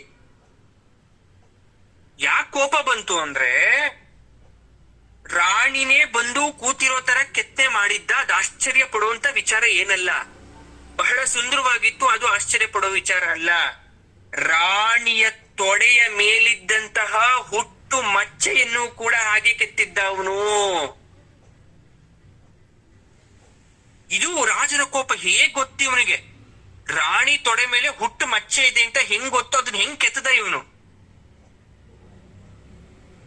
ಇವನು ನನ್ನ ರಾಣಿ ಸ್ನಾನ ಮಾಡ್ಬೇಕಾದ್ರೆ ಶಿಲ್ಪಾಚಾರಿ ಕದ್ದು ನೋಡಿದ್ದಾನೆ, ಹಾಗಾಗಿ ಅವಳ ಬಗ್ಗೆ ಗೊತ್ತು, ಅವಳ ಹುಟ್ಟು ಮಚ್ಚೆಯನ್ನ ಕೆತ್ತಿದ್ದಾನೆ. ರಹಸ್ಯವಾಗಿ ಹೊಂಚ್ ಹಾಕಿ ನೋಡಿರ್ಬೇಕು. ಗಂಡನಾದ ನನಗೆ ಮಾತ್ರ ತಿಳಿದಿರ್ತಕ್ಕಂಥ ವಿಚಾರ ಇದು. ಇದನ್ನ ಇವನು ತೊಡೆ ಮೇಲೆ ಹುಟ್ಟು ಮಚ್ಚೆಯನ್ನ ಶಿಲ್ಪದಲ್ಲಿ ತೋರಿಸಿ ಪ್ರದರ್ಶನ ಮಾಡದ್ನಲ್ಲ, ನನ್ನ ರಾಣಿಗೆ ಅವಮಾನ ಮಾಡದ್ನಲ್ಲ, ಎಲ್ರ ಮುಂದೆ ತಲೆ ತಗ್ಸ ಹಾಗೆ ಮಾಡದ್ನಲ್ಲ. ಕೋಪ ಬಂದ್ಬಿಡ್ತು. ಯಾರಲ್ಲಿ ಈತನ 2 ಕಣ್ಣುಗಳನ್ನ ಸುಟ್ಟು ಹಾಕಿ ಅಂತ ಆಜ್ಞೆ ಮಾಡ್ದ. ಆದ್ರೆ ಆ ಮಹಾ ತಪಸ್ಸಿದ್ದಂತಹ ಆ ಶಿಲ್ಪಿ ಆ ಶಿಲ್ಪ ಕಲೆಯನ್ನ ತಪಸ್ಸು ಅಂತ ಭಾವಿಸ್ಕೊಂಡಿದ್ದ. ಪೂಜಿಸಿದ್ದಂತಹ ಮಹಾಶಿಲ್ಪಿ ರಾಜ ಆಜ್ಞೆ ಮಾಡಿದ ತಕ್ಷಣ ಅವನು ಹೇಳ್ತಾನೆ, ಭಟರನ್ನ ಕರೆದು ನೀವು ನನ್ನ ಕಣ್ಣನ್ನ ಕೇಳಿಸ್ಬೇಕಾಗಿಲ್ಲ ಮಹಾಸ್ವಾಮಿಗಳೇ, ನಿಮಗ್ ನನ್ ಕಣ್ಣು ಬೇಕಾ ಅನ್ಬಿಟ್ಟು ಅವನೇ ನೇರವಾಗಿ ತನ್ನ ಕಣ್ಣುಗಳನ್ನ ಕಿತ್ತು ಕೊಟ್ಬಿಟ್ಟ ರಾಜನ ಕೈಗೆ. ಯಾವಾಗ ಅವನು ತನ್ನ ಕಣ್ಣನ್ನ ಕಿತ್ಕೊಟ್ಟ, ರಾಜನ ಕಣ್ಣು ಕಾಣಿಸ್ತಾ ಇರೋ ತರ ಆಗೋಯ್ತು. ಪಶ್ಚಾತ್ತಾಪದಿಂದ ಶಿಲ್ಪಿ ಕಾಲ್ಮೇಲೆ ಬಿದ್ದು ಕ್ಷಮೆಯನ್ನ ಕೇಳ್ತಾ ಇದ್ದಾನೆ ಮಧುರೆಯ ರಾಜ. ಈ ಎಲ್ಲ ದೃಶ್ಯ ನಡೀತಾ ಇರೋದು ಮಧುರೆ ಮೀನಾಕ್ಷಿ ದೇವಿಯ ಆಲಯದಲ್ಲಿ. ಇದನ್ನೆಲ್ಲ ನೋಡ್ತಾ ಇದ್ದಂತಹ ಮೀನಾಕ್ಷಿಗೆ ಸಂಕಟ ಆಗೋಯ್ತು ಜಗನ್ಮಾತೆಗೆ. ಅಯ್ಯೋ, ಮಹಾಶಿಲ್ಪಿ, ನನ್ನ ಭಕ್ತ, ಶಿಲ್ಪಕಲೆಯನ್ನೇ ಶಿಲ್ಪಶಾಸ್ತ್ರವನ್ನೇ ತಪಸ್ಸಾಗಿ ಭಾವಿಸಿದಂತಹ ಶಿಲ್ಪಿ ಕಣ್ಣು ಹೋದ್ರೆ ಇನ್ ನನ್ ಮಹಾತ್ಮೆ ಎಲ್ಲುಳಿತು? ಯಾರು ನನ್ನನ್ನ ಪೂಜಿಸ್ತಾರೆ, ಆರಾಧಿಸ್ತಾರೆ, ನನ್ನ ಮೇಲೆ ಯಾರಿಗ್ ನಂಬಿಕೆ ಇದೆ? ಇಷ್ಟು ಹೇಳ್ಬೇಕಾದ್ರೆ ಸ್ತೋತ್ರ ಮಾಡಕ್ಕೆ ಶುರು ಮಾಡ್ತಾನೆ ಶಿಲ್ಪಿ. ಅವನ ಸ್ತೋತ್ರವನ್ನ ಕೇಳಿ ತಾಯಿ ಸಾಕ್ಷಾತ್ಕಾರಗೊಂಡು ಅಮ್ಮ ಮಧುರೆ ಮೀನಾಕ್ಷಿ ರಾಜನನ್ನ ಹೀಯಾಳಿಸ್ತಾಳೆ. ಕಡೆಗೆ ರಾಜ ಶಿಲ್ಪಿ ಇಬ್ರಿಗೂ ತನ್ನ ಕಣ್ಣನ್ನ ಅಂದ್ರೆ ಕಣ್ಣನ್ನ ವರವಾಗಿ ಕೊಡ್ತಾಳೆ. ಅದಕ್ಕೆ ಗಾದೆ ಉಟ್ಕೊಂಡಿದ್ದು ರವಿ ಕಾಣದ್ದನ್ನ ಕವಿ ಕಂಡ ಅಂತ. ರವಿ ಕಾಣದೇ ಇರ್ಬೋದು, ಅವನೆಲ್ಲಾ ಕಡೆ ಬೆಳಕು ಕೊಡ್ತಾನೆ, ಯಾವುದೋ ಒಂದು ಪ್ರದೇಶ ಅವನ್ ಕಣ್ಣು ಕಾಣದೇ ಇರ್ಬೋದು, ಆದ್ರೆ ಯಾರು ತಮ್ಮ ವೃತ್ತಿಯನ್ನ ತಪಸ್ಸು ಅಂತ ಭಾವಿಸ್ಕೊಂಡು ಮಾಡ್ತಾ ಇರ್ತಾರೆ ಅವ್ರಿಗೆ ಯಾವತ್ತೂ ಅದು ಕಾಣಿಸ್ದೇ ಇರಲ್ಲ.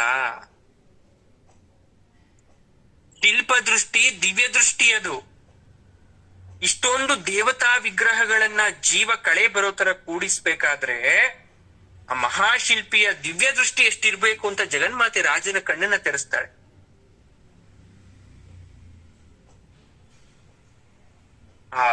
ಅದೇ ತರ ಮಹಾಭಕ್ತರು ತಪಸ್ವಿಗಳು ಆದಂತಹ ಕಾರಣ ಜನ್ಮರಾದಂತಹ ಶಂಕರಾಚಾರ್ಯರು ಶಿವನ ಹೃದಯಕ್ಕೆ ಇಳಿದು, ಆ ಜಗನ್ಮಾತೆಯ ಹೃದಯಕ್ಕೆ ಇಳಿದು ಅವ್ರು ಇದನ್ನ ನಮ್ಗೆ ಹೇಳ್ಕೊಡ್ತಾ ಇರೋದು, ಇದ್ರ ಬಗ್ಗೆ ಮಾತಾಡ್ತಾ ಇರೋದು. ಬೇರೆಯವ್ರಿಗೆ ಸಾಧ್ಯನಾ? ಕಾಮೇಶ ಜ್ಞಾತ ಸೌಭಾಗ್ಯ ಮಾರ್ದವೂರು ದ್ವಯಾನ್ವಿತ ಅಂತ ಹೇಳ್ಬೇಕಾದ್ರೆ ವಶಿನ್ಯಾದಿ ವಾಗ್ದೇವತೆಗಳು ಕಾಮೇಶ್ವರನಾದಂತಹ ಪರಮೇಶ್ವರನಿಂದ ಮಾತ್ರ ಸಾಧ್ಯ ಅಂತ ಅವರು ಡೆಡ್ಲೈನ್ ಕೊಟ್ಬಿಟ್ರು. ಅದನ್ನ ಇಲ್ಲಿ ಸುಳ್ಳು ಮಾಡಿದ್ರು ಶಂಕರಾಚಾರ್ಯರು. ನಾನು ಜಗನ್ಮಾತೆ ಬಗ್ಗೆ ನಾನು ತುಂಬಾ ಚೆನ್ನಾಗಿ ಅರ್ಥ ಮಾಡ್ಕೊಂಡಿದ್ದೀನಿ, ತಾಯಿ ಕಾಲ್ ಹೀಗಿದೆ ಅಂತ ಒಂದ್ ಹೆಜ್ಜೆ ಮುಂದಕ್ಕೆ ಹೋಗಿ ಎಕ್ಸ್ಪ್ಲೈನ್ ಮಾಡಿದ್ರು. ತಾಯಿ ನೀನ್ ತೊಡೆ ಹೇಗಿದೆ ಗೊತ್ತೇ ಅಮ್ಮ, ಚಿನ್ನದ ಬಾಳೆಯ ಕಂದಿನಂತಿದೆ ಅಂತ ತಾಯಿ ತೊಡೆ ಸೌಂದರ್ಯವನ್ನ ನಮ್ಗೆ ದರ್ಶನವನ್ನ ಮಾಡಿಸ್ತಾ ಇದ್ದಾರೆ. ನಮಗೂ ತೊಡೆ ಇದೆ, ನಮಗೂ ಕಾಲಿದೆ. ಶರೀರದಲ್ಲಿ ತೊಡೆಗೂ ಕೂಡ ಪ್ರಾಮುಖ್ಯತೆವನ್ನ ಕೊಡ್ತೀವಿ. ಯಾಕಂದ್ರೆ ಆ ಕಾಲಿಗೆ ಆಧಾರವಾಗಿರ್ತಕ್ಕಂಥದ್ದು ತೊಡೆ ಸ್ಥಾನದಿಂದ ಹೃದಯಕ್ಕೆ ರಕ್ತ ಪ್ರಸರಣ ಮಾಡ್ತಕ್ಕಂತ ಅತ್ಯಂತ ಪ್ರಾಮುಖ್ಯವಾದಂತಹ ನಾಡಿ ಸಮುದಾಯ ಇದೆ, ನರಗಳಿದೆ. ಹೃದಯ ರೋಗ ಪರೀಕ್ಷೆ ಮಾಡ್ಬೇಕಾದ್ರೆ ತೊಡೆ ಬಹಳವಾಗಿ ಅನುಕೂಲಕ್ಕೆ ಬರುತ್ತೆ. ಒಂದು ರಕ್ತನಾಳವನ್ನ ಪರೀಕ್ಷೆ ಮಾಡ್ತಾರೆ. ತೊಡೆಯಿಂದ ಹೃದಯಕ್ಕೆ ನೇರವಾದಂತಹ ಮಾರ್ಗ ಇದೆ.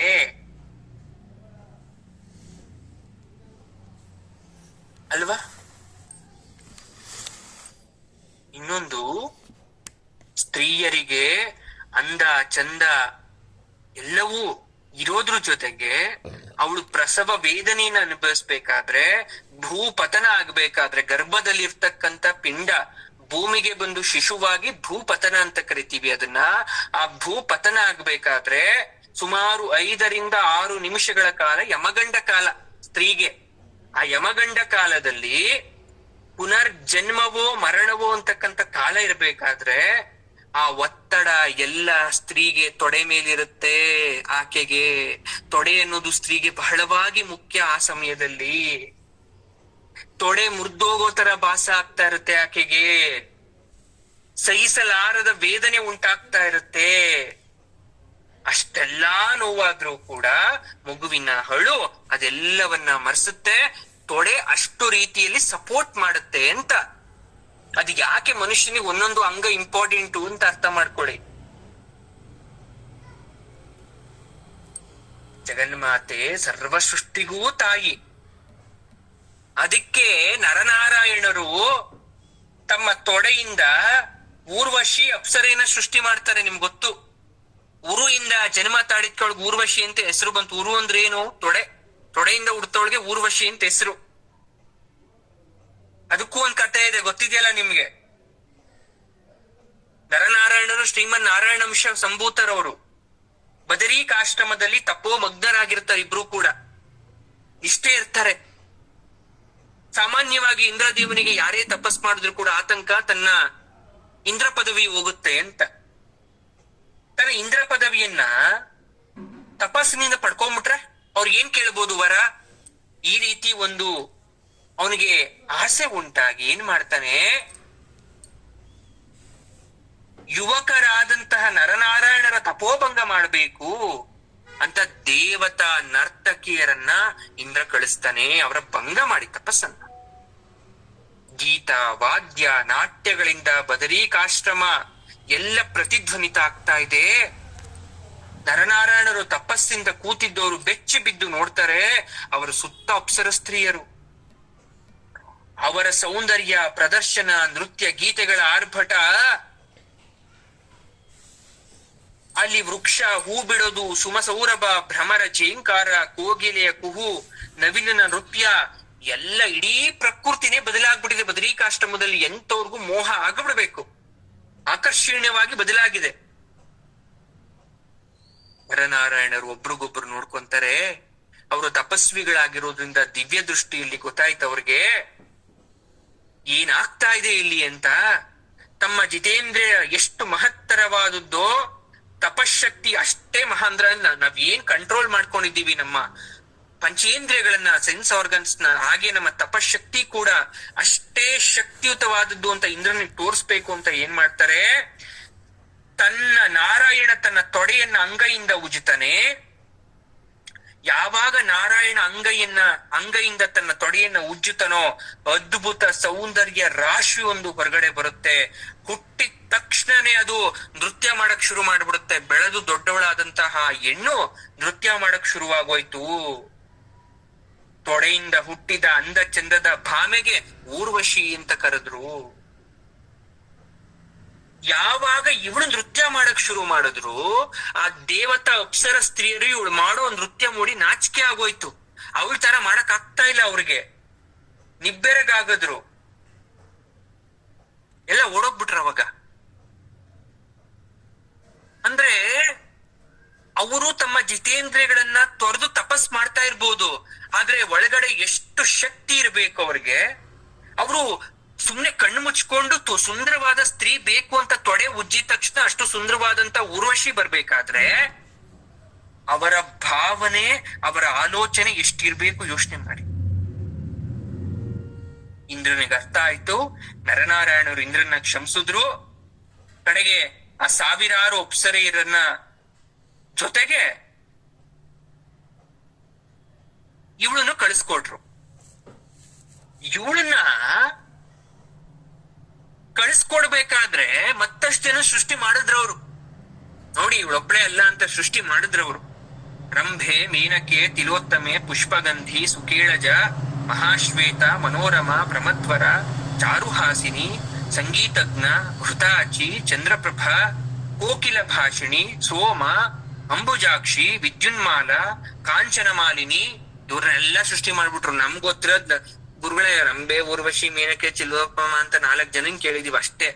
ನೋಡಿ, ಇವ್ರ ಹೆಸರು ಯಾಕೆ ಬರ್ತಾ ಇಲ್ಲ ಅಂದ್ರೆ ಅವ್ರ ಪ್ರಖ್ಯಾತಿ ಆಗ್ಲಿಲ್ಲ. ಇವರು ಕೂಡ ನರನಾರಾಯಣ ಸೃಷ್ಟಿ ಮಾಡಿರ್ತಕ್ಕಂಥ ಅಪ್ಸರಾ ಸ್ತ್ರೀಯರು ಇವರೆಲ್ಲ. ಆದ್ರೆ ಒಬ್ಬೊಬ್ರು ಒಂದೊಂದ್ರಲ್ಲಿ ಎಕ್ಸ್ಪರ್ಟ್. ಸಂಗೀತಜ್ಞೆ ಅಂತಕ್ಕಂಥವಳು ಅದ್ಭುತವಾದ ಗಾಯಕಿ. ಯಾಕೆ ಅಲ್ಲಿ ಹಾಡಾಳಕ್ಕೆ ಅಂತಾನೆ ಅವ್ರು ನರನಾರಾಯಣರು ಸೃಷ್ಟಿ ಮಾಡಿದ್ರು. ಇಮ್ಯಾಜಿನ್ ಮಾಡ್ಕೊಂಡು ಆ ಒಬ್ಬ ಸುಂದರವಾದಂತಹ ಗಾಯಕಿ ಬರ್ಬೇಕು ಅಂದ್ರೆ ಸಂಗೀತಜ್ಞೆ ಉಟ್ಕೊಂಡ್ಲು. ಅವಳು ಹಾಡ್ ಕೇಳಿ ಮತ್ತೆ ಅಲ್ಲ ಇದ್ದವ್ರಿಗೆ ನಾಚಿಕೆ ಆಗ್ಬೇಕು ಅಂತ. ಸುಖೇಳಜೆ ಇದಕ್ಕೆ ಡೋಲನ್ನ ಬಾರಿಸ್ಲಿಕ್ಕೆ, ಚಂದ್ರಪ್ರಭೆ ತನ್ನ ಕಾಂತಿಯನ್ನ ಹೊರಸೂಸ್ಲಿಕ್ಕೆ, ಹೀಗೆ ಒಂದೊಂದನ್ನು ಅವರು ಸೃಷ್ಟಿ ಮಾಡಿ ಕಡೆಗೆ ಅಷ್ಟೂ ಜನನು ಇಂದ್ರನ ಜೊತೆ ಕಳಿಸ್ಕೊಡ್ತಾರೆ. ಹೇಳ್ತಾರೆ, ನರನಾರಾಯಣರು ಸೃಷ್ಟಿ ಮಾಡಿದಂತ ಅಪ್ಸರಾ ಸ್ತ್ರೀಯರು 16,500 ಜನ.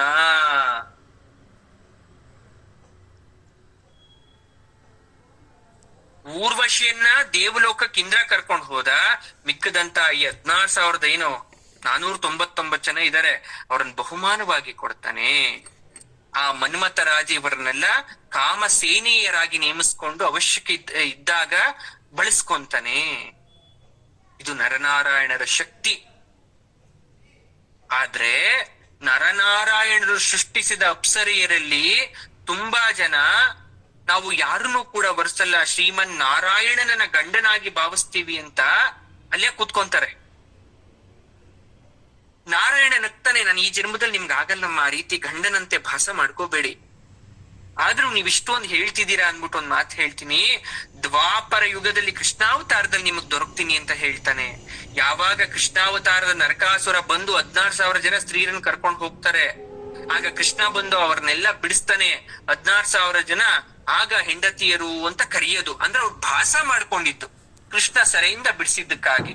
ಅಂದ್ರೆ ಹಿಂದೆ ನರನಾರಾಯಣ ಕೊಟ್ಟಂತಹ ವರ ಫಲಿಸ್ಬೇಕಿತ್ತು, ಅವರ ಆಸೆ ಫಲಿಸ್ಬೇಕಿತ್ತು. ಹಾಗಾಗಿ ದ್ವಾಪರದಲ್ಲಿ ಅದು ನೆರವೇರ್ತು. ಇದ್ರಲ್ಲೂ ತುಂಬಾ ಕಥೆ ಇದೆ, ಹೇಳ್ತಾ ಹೋದ್ರೆ ಅದು 2 ದಿವಸ ಆಗುತ್ತೆ. ಈ ಅಪ್ಸರಾ ಸ್ತ್ರೀಯರಲ್ಲಿ ಒಂದು ಹೆಸರು ಹೇಳ್ದೆ ನಾನು, ಯಾರು ಅವರು, ಘೃತಾಚಿ ಅಲ್ವಾ. ಏನಾಗುತ್ತೆ, ವ್ಯಾಸ ಮಹರ್ಷಿಗಳು ಅರಣಿ ಮಥನ ಮಾಡ್ತಾ ಇರ್ತಾರೆ. ಈ ಘೃತಾಚಿಯನ್ನ ನೋಡ್ತಾರೆ ಯಾವಾಗ್ಲೂ. ಹಾಗೆ ಈ ಘೃತಾಚಿಯನ್ನ ನೋಡಿ ಮೋಹ ಪರವಶರಾಗ್ಬಿಡ್ತಾರೆ. ಆ ಮೋಹ ಪರವಶ ಆಗಿದ್ಕೆ ಶುಕ ಮಹರ್ಷಿ ಜನ್ಮ ಆಗೋಯ್ತಲ್ಲಿ. ಇನ್ನು ಊರು ಮತನದಿಂದ ಕೆಲವರು ಕಾರಣ ಜನ್ಮರು ಹುಡ್ಕೊಂತ ಹೋಗ್ತಾರೆ. ಇದೆಲ್ಲ ಯಾಕೆ ಹೇಳ್ತಾ ಇದ್ದೀನಿ ಅಂದ್ರೆ, ನಮ್ಮ ಸನಾತನ ಧರ್ಮ ಅಂತಕ್ಕಂಥದ್ದು ಇತಿಹಾಸ, ಹಿಸ್ಟ್ರಿ ಅಂತ ನಾವೇನ್ ಕರಿತೀವಿ, ಅದೆಲ್ಲವೂ ಹೇಗೆ ಏನೋ ಒಂದ್ ಕಾರ್ಯ ಆಗಿದ್ರು ಕೂಡ ಅದು ಕಾರಣದಿಂದ ಆಗಿದೆ ಅಂತ.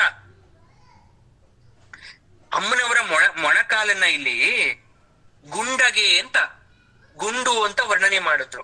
ಈಗ ನೋಡಿ, ನಮ್ ಮಂಡಿನ ನಾವು ತಿರ್ಗಿಸ್ಬೋದು ಬೇಕಾದ್ರೆ 360 ಡಿಗ್ರಿಗೆ, ಅದು ಗುಂಡಗಿದೆ. ಹಾಗಾಗಿ ಅದನ್ನ ಆ ರೀತಿಯಾಗಿ ವರ್ಣನೆ ಮಾಡ್ತಾ ಇದ್ದಾರೆ.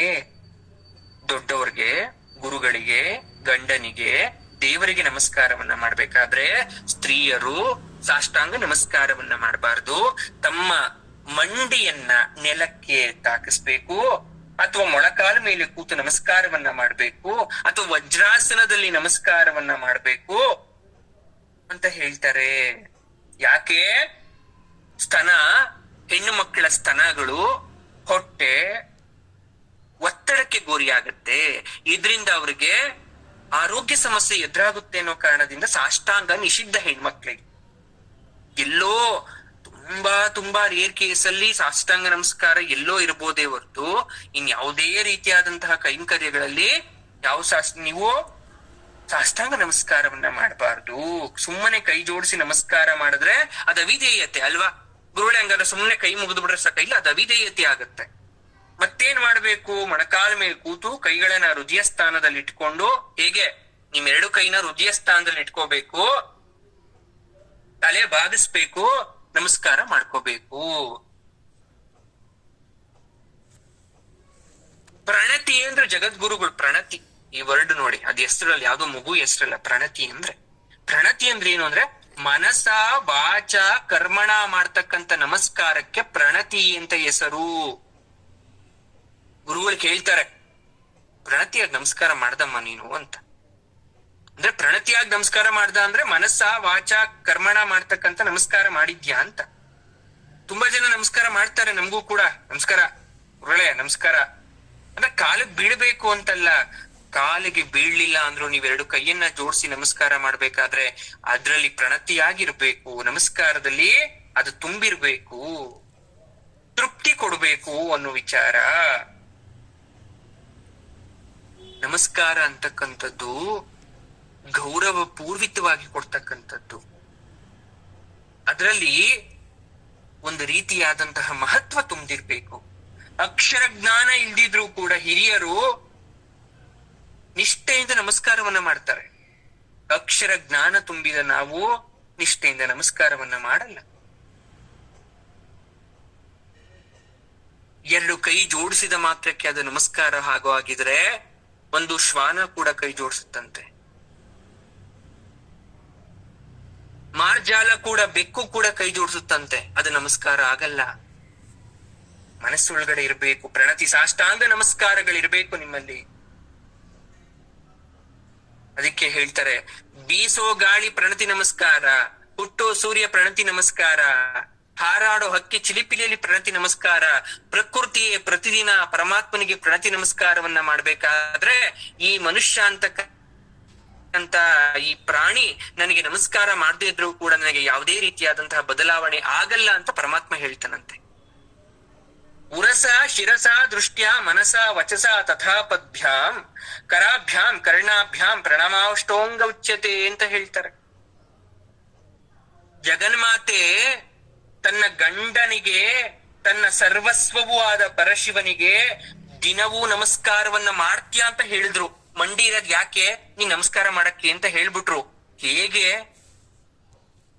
ತನ್ನ ದೈವವಾದ ಪ್ರತಿದರ್ಶನಕ್ಕೆ ಹೋಗ್ಬೇಕಾದ್ರೆ ಜಗನ್ಮಾತೆ, ಕೇಳಿಸ್ಕೊಳ್ಳಿ ಇದನ್ನ, ಇದು ಜಗನ್ಮಾತೆ ಮಾಡೋ ಪ್ರೊಸೀಜರ್ ಇದು. ಇದನ್ನ ಹೇಳಿರೋದು ಶಂಕರಾಚಾರ್ಯರು. ತಲೆಗೆ ಸ್ನಾನ ಮಾಡ್ತಾರಂತೆ ಅಮ್ಮನವರು, ಶುಚಿಯಾಗಿ ಪೂಜಾ ದ್ರವ್ಯಗಳನ್ನೇ ಹೊರಟು ಯೋಗೀಶ್ವರನಾದಂತಹ ಪರಶಿವನ ಬಳಿಗೆ ತಲುಪಿ ಯೋಗ ಸಮಾಧಿ ಸ್ಥಿತಿಯಲ್ಲಿ ಇರ್ತಕ್ಕಂಥ ಆತನನ್ನ ಮುಟ್ಟದೆ, ನೋಡಿ ಮುಟ್ಟಬಾರದು, ಗಂಡ ತಪಸ್ಸಿಗೆ ಕೂತಿದ್ದಾನೆ, ಯೋಗ ಸಮಾಧಿಯಲ್ಲಿ ಇದ್ದಾನೆ ಅಂತ ಅವನನ್ನ ಮುಟ್ಟದೆ, ಅವನ ಯೋಗಕ್ಕೆ ಭಂಗ ಬಾರದಂತೆ ಅವನ ಪಾದದಿಂದ ಸ್ವಲ್ಪ ದೂರದಲ್ಲಿ ತಾನು ಮೊಳಕಾಲನ್ನ ಹಾಕಿ ಕೂತ್ಕೊಂಡು ಅಥವಾ ವಜ್ರಾಸನವನ್ನ ಹಾಕಿ ಕೂತ್ಕೊಂಡು ತನ್ನ ಹೃದಯ ಸ್ಥಾನದ ಮೇಲೆ ಕೈ ಇಟ್ಕೊಂಡು, ಎದೆ ಮೇಲೆ ಕೈ ಇಟ್ಕೊಂಡು ತಲೆ ಬಾಗಿಸಿ ನಿಮಗೆ ಮನಸ ವಾಚ ಕರ್ಮಣ ನಮಸ್ಕಾರವನ್ನ ಮಾಡ್ತಾ ಇದ್ದೇನೆ, ಈ ನನ್ನ ಹೃದಯ ಪೀಠದಲ್ಲಿ ನೀವು ಶಾಶ್ವತವಾಗಿ ಪೂಜೆ ಆಗೋ ತರ ಆಗ್ಲಿ, ನಿಮ್ಮ ಚರಣ ಸನ್ನಿಧಿಯೇ ನನ್ನ ಚರಮ ಲಕ್ಷ್ಯ ಆಗ್ಲಿ ಅಂತ ನಮಸ್ಕಾರ, ಏಕಾಗ್ರತೆಯಿಂದ ನಮಸ್ಕಾರವನ್ನ ಮಾಡ್ತಾರಂತೆ ಜಗನ್ಮಾತೆ. ಆದ್ರೆ ಪಾರ್ವತಿ ಏನೋ ಹೋಗಿ ನಮಸ್ಕಾರವನ್ನ ಮಾಡಿದ್ರು, ಆ ಯೋಗೀಶ್ವರ ಯಾವ ಘಳಿಗೆಯಲ್ಲೋ, ಗಂಟೆಗೋ, ದಿನಕ್ಕೋ, ವಾರಕ್ಕೋ, ಪಕ್ಷಕ್ಕೋ, ಮಾಸಕ್ಕೋ, ವರ್ಷಕ್ಕೋ ಯಾವತ್ತು ಸಮಾಧಿ ಸ್ಥಿತಿಯಿಂದ ಏಳೋದು ಅನ್ನೋದು ಯಾರಿಗೂ ಗೊತ್ತಿಲ್ಲ. ಆದ್ರೆ ತಾಯಿ ಒಂದು ದಿವಸವೂ ಕೂಡ ಬೇಸರ ಮಾಡ್ಕೊಳ್ಳಲ್ಲ. ನಾನು ಮಾಡ್ತಾ ಇರ್ತಕ್ಕಂಥ ನಿಷ್ಠತೆ ನನ್ನಲ್ಲಿ ಇರ್ಬೇಕು, ಅದು ಅವ್ರು ನೋಡಿ ನನಗೆ ಮೆಚ್ಚುಗೆ ಕೊಡ್ಬೇಕು ಅನ್ನೋದು ಇರಬಾರ್ದು. ಕಠಿಣವಾಗಿ ನಾನು ನನ್ನ ಮಂಡಿಯನ್ನ ಊರಿ ಗಜಕುಂಭಗಳಂತೆ ನಾನು ಮಾಡಬೇಕು. ಆ ಜಗತ್ಪತಿ ಧ್ಯಾನ ಸಮಾಧಿಯಲ್ಲಿ ಇರ್ಬೇಕಾದ್ರೆ ಜಗನ್ಮಾತೆ ಹೋಗಿ ಮಾಡ್ತಾರಲ್ಲ, ಅದು ಪ್ರಣತಿ ನಮಸ್ಕಾರ. ಇದನ್ನ ನೀವು ದೇವಸ್ಥಾನಕ್ಕೆ ಹೋದ್ರೆ ಅದ್ಭುತವಾದ ದೃಶ್ಯವನ್ನ ಒಬ್ಬ ಚಿತ್ರಕಾರ ಕಲ್ಲಲ್ಲಿ ಕೆತ್ತಿತಾನೆ, ಕಂಬದಲ್ಲಿ ಶಿವ ಕೂತ್ಕೊಂಡು ತಪಸ್ ಮಾಡ್ತಾ ಇರ್ತಾನೆ, ತಾಯಿ ಹೋಗಿ ಬಗ್ಗಿ ನಮಸ್ಕಾರ ಮಾಡ್ತಾ ಇದ್ದಾಳೆ. ಇದನ್ನ ಅಲ್ಲಿ ಕೆತ್ತಿದ್ದಾರೆ ಮಧುರೆ ಮೀನಾಕ್ಷಿ ದೇವಸ್ಥಾನದಲ್ಲಿ. ಆ ಒಂದು ವಿಗ್ರಹ, ಒಂದು ಸ್ಟ್ಯಾಚು ನೋಡಿ ಇಷ್ಟು ವರ್ಣನೆಯನ್ನ ಮಾಡಬಹುದು ನಾವು, ಯಾಕೆ ಅದನ್ನ ಕೆತ್ತದ ಅವನು ಅಂತ. ಇದನ್ನ ಶಂಕರಾಚಾರ್ಯರು ಹೇಳಿದ್ರು. ಈ ರೀತಿಯಾಗಿ ಜಾನು ಊರುಗಳನ್ನ ವರ್ಣನೆ ಮಾಡಿದ್ರು. ಅದಕ್ಕೆ ನಾನು ಯಾವಾಗ್ಲೂ ಹೇಳ್ತಾ ಇರ್ತೀನಿ, ನೋಡಿ ನೀವು ಮಾಡೋ ಕೆಲ್ಸಕ್ಕೆ ನಿಮ್ಮ ಯಜಮಾನ್ರು ನಿಮ್ಮನ್ನ ಹೊಗಳಿಲ್ಲ ಅಂತ ಬೇಜಾರ್ ಮಾಡ್ಕೋಬೇಡಿ. ಎಲ್ಲ ನನ್ನಿಂದ ಆಯ್ತು ನಿನ್ನಿಂದ ಏನೂ ಆಗ್ಲಿಲ್ಲ ಅಂತ ನಿಮ್ಮನ್ನ ಹೇಳಿದಾಗ ಈ ರೀತಿಯಾಗಿ ಹೇಳ್ತಾ ಇದ್ದಾರೆ, ಕ್ರೆಡಿಟ್ ನನ್ ಕೊಡ್ಲಿಲ್ಲ ಅಂತ ಅನ್ಕೋಬೇಡಿ. ನಿಮ್ಮ ಆತ್ಮಕ್ಕೆ ಗೊತ್ತಿರ್ಲಿ ನೀವೇನ್ ಮಾಡಿದೀರಾ, ನಿಮ್ ಸಂಸಾರಕ್ಕೋಸ್ಕರ ಏನ್ ಮಾಡಿದೀರಾ, ಮಕ್ಕಳ ಲಾಲನೆ ಪಾಲನೆ ಏನ್ ಮಾಡಿದೀರಾ, ನಿಮ್ಮ ಗಂಡಂದಿರ ಜೊತೆಗೆ ಎಷ್ಟು ನಿಂತಿದ್ದೀರಾ, ಈಗ್ಲೂ ಎಷ್ಟು ಸೇವೆಯನ್ನ ಮಾಡ್ತಾ ಇದ್ದೀರಾ ಅನ್ನೋದು ನಿಮ್ಮ ಮನಸ್ಸಿಗೆ, ನಿಮ್ಮ ಆತ್ಮಕ್ಕೆ ಗೊತ್ತಿರ್ಲಿ, ಭಗವಂತನಿಗೆ ಗೊತ್ತಿರ್ಲಿ. ಅವರು ನಿಮ್ಮನ್ನ ಹೊಗಳ್ಬೇಕು, ನಿಮ್ಮನ್ನ ಯಾವ್ದೋ ರೀತಿ ನೋಡ್ಕೋಬೇಕು ಅನ್ನೋ ಭಾವನೆ ಬೇಡ. ಅದನ್ನೇ ದೊಡ್ಡ ಸಮಸ್ಯೆಯಾಗಿ ಜೀವನ ತುಂಬಾ ಕಠಿಣವಾಗಿದೆ ಅಂತ ಅನ್ಕೋಬೇಡಿ. ನೀವು ಸಣ್ಣ ಸಣ್ಣ ವಿಚಾರಕ್ಕೂ ಕೂಡ ಬದುಕು ಕಷ್ಟ ಆಗ್ತಾ ಹೋದ್ರೆ ಮನುಷ್ಯನ ಜೀವನೇ ಹುಟ್ಟೇ ಕಷ್ಟ. ಹಾಗಾಗಿ ಹುಟ್ಟನ್ನ ಪ್ರತಿದಿನ ಸಂಭ್ರಮಿಸಕ್ಕೆ ಪ್ರಯತ್ನ ಪಡೋಣ, ಇರೋದ್ರಲ್ಲೇ ಸಂಭ್ರಮವನ್ನ ಪಡೋಣ. ಅದಕ್ಕೆ ಯಾವಾಗ್ಲೂ ಏನ್ ಹೇಳ್ಬೇಕು, ಸರ್ವಂ ಶ್ರೀ ದೇವಿ ಪಾದಾರ್ಪಣಮಸ್ತು.